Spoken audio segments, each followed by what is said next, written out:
इस वीडियो में हम आयुर्वेद के बहुत ही महत्वपूर्ण विषय द्रव्य गुण शास्त्र के अंतर्गत एकल द्रव्य औषधि धतूरा की चर्चा करेंगे, जिसके अंतर्गत हम इस धतूरा द्रव्य का सामान्य परिचय, इस धतूरा द्रव्य की संरचना, गुणधर्म, रोगों में प्रयोग होने वाली मात्रा और विशिष्ट प्रकार के औषधि योगों के बारे में जानेंगे। तो इस पूरी जानकारी को अच्छे से जानने और समझने के लिए वीडियो को अंत तक जरूर देखिएगा। इस धतूरा विषय की व्याख्या में सबसे पहला हेडिंग इसके सामान्य परिचय का लिखा है, जिसके अंतर्गत धतूरा के अलग अलग भाषाओं में वर्णित नाम लिखे गए हैं। जिसकी व्याख्या के अनुसार, तो इस व्याख्या के अनुसार संस्कृत में इसे धतूर, धूर्त, उमत्त, कनक कहा जाता है। हिंदी में इसे धतूरा, धातूरा कहा जाता है। इसके अलावा बंगाली में इसे धतूरा, मराठी में धोतरा, गुजराती में घंतुरो, फारसी में जोज माशिल, तातुरा, अरबी में जोज माशिल, तमिल में उमाताई, तेलुगु में उमेथा, कन्नड़ में उमाता, मलयालम में उमाम, अंग्रेजी में थॉर्न एप्पल, लैटिन भाषा में डाटूरा मेटल कहा जाता है। और इसके बाद अंत में धतूरा की कुल सोलनेसी लिखी गई है। इसके बाद अगला हेडिंग धतूरा के वनस्पतिक परिचय का लिखा है, जिसकी व्याख्या में लिखा है, मध्य प्रदेश एवं राजस्थान के साथ साथ सभी प्रांतों में 8 से 10 फीट तक ऊंचा धतूरे का शुभ पर्याय मिलता है।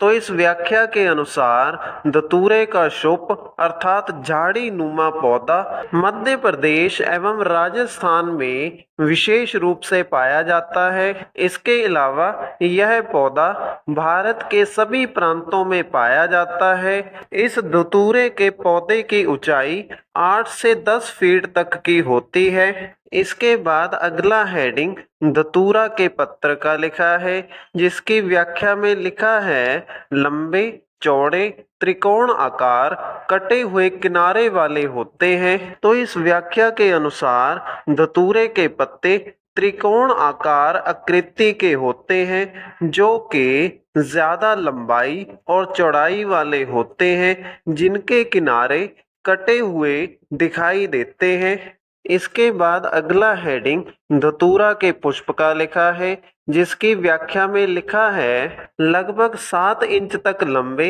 नलिकाकार काला या सफेद 2 रंग के मिलते हैं। फूलों के इन 2 रंगों के भेद से ही धतूरा 2 प्रकार का होता है, पहला श्वेत और दूसरा कृष्ण। तो इस व्याख्या के अनुसार धतूरे के पुष्प अर्थात फूलों की लंबाई 7 इंच होती है, जो कि नलिका आकार आकृति की डंडी पर लगे होते हैं। यह धतूरे के फूल 2 प्रकार के रंग वाले काले और सफेद होते हैं। तो इस 2 प्रकार के काले और सफेद रंग के फूलों के कारण से धतूरा 2 प्रकार का होता है, अर्थात धतूरा 2 प्रकार का रंग के अनुसार सफेद और कृष्ण होता है। इसके बाद अगला हेडिंग धतूरा के फल का लिखा है, जिसकी व्याख्या में लिखा है, मुलायम कांटे वाले गोल हरे रंग के फल लगते हैं, जिसको तोड़ने पर 4 कोष्ठ में छोटे छोटे कृष्ण आभ दूसर वृक्क आकृति बीज निकलते हैं। कृष्ण धतूर ही प्राय औषध प्रयोग में लिया जाता है। तो इस व्याख्या के अनुसार धतूरे के फल मुलायम और कांटे वाले होते हैं, जो कि गोल आकृति के होते हैं। इनका रंग हरा होता है। इन फलों को तोड़ने पर इसके 4 भागों में बीज निकलते हैं। यह धतूरे के बीज छोटी आकृति के काले रंग की आभा वाले दूसर वृक्क आकृति अर्थात किडनी की आकृति के समान आकृति वाले होते हैं। काले धतूरे को ही आमतौर पर औषधि प्रयोग में लिया जाता है। इसके बाद अगला हेडिंग धतूरा के रासायनिक संगठन का लिखा है, जिसकी व्याख्या में लिखा है, पुटररीन, हायोसाइमिन, हायोसिन, एट्रोपिन, पिस्टिल सत्व पाया जाता है। इन लिखे गए रासायनिक संगठनों का प्रयोग आधुनिक चिकित्सा शास्त्र में धतूरा से औषधि बनाने के लिए किया जाता है। इसके बाद अगला हेडिंग धतूरा के गुण धर्म का लिखा है, जिसकी व्याख्या में धतूरा के रस, गुण, वीर्य, विपाक और प्रभाव के बारे में लिखा गया है।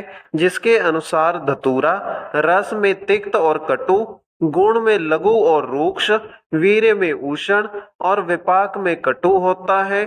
इसके बाद धतूरे का प्रभाव मादक लिखा है, जिसका अर्थ ये है कि धतूरे का सेवन करने से व्यक्ति को निद्रा बहुत ज्यादा आती है। इसके बाद अगला हेडिंग धतूरे के दोष प्रभाव का लिखा है, जिसके अंतर्गत लिखा है वात कफ शामक, पित्त वर्धक, जिसका अर्थ ये है कि धतूरे का सेवन करने से यह शरीर में वात और कफ दोष को कम करने का कार्य करता है और इसके अलावा यह पित्त दोष को बढ़ाने का कार्य करता है। इसके बाद अगला हेडिंग धतूरे के रोग प्रभाव का लिखा है, जिसमें उन रोगों के नाम लिखे गए हैं जिनमें धतूरा या धतूरे से बनी हुई औषधि का प्रयोग किया जाता है।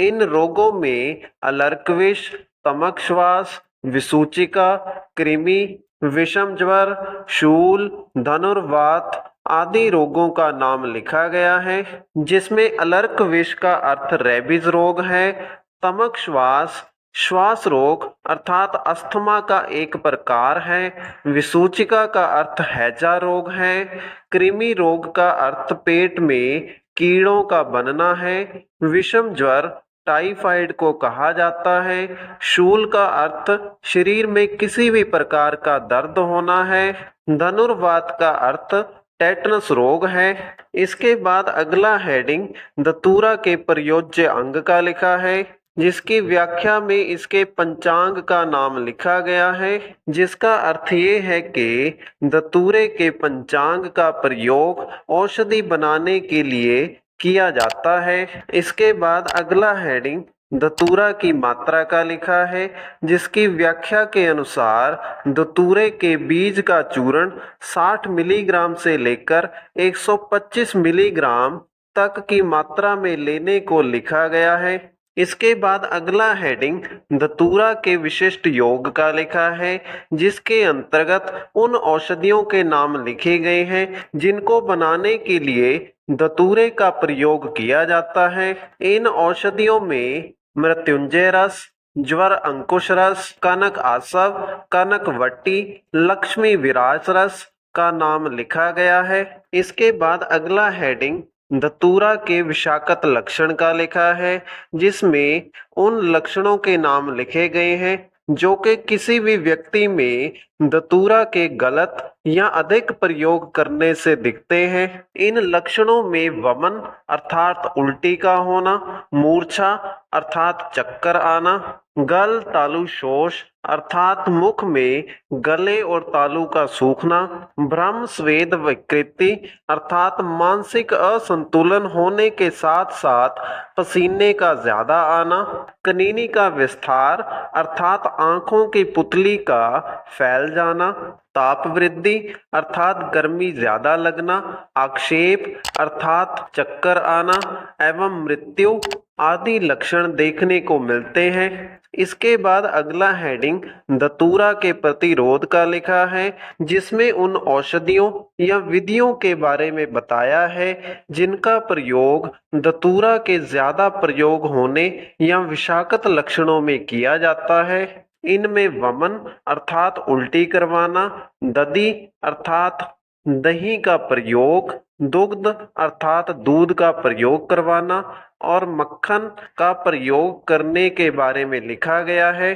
तो इसी के साथ हमारी इस वीडियो का विषय एकल द्रव्य धतूरा का वर्णन यहीं पर समाप्त होता है। अगर आपको वीडियो अच्छा लगा तो वीडियो को लाइक करें और इसी प्रकार से आयुर्वेद से संबंधित निरंतर वीडियोस प्राप्त करने के लिए हमारे चैनल को सब्सक्राइब करें।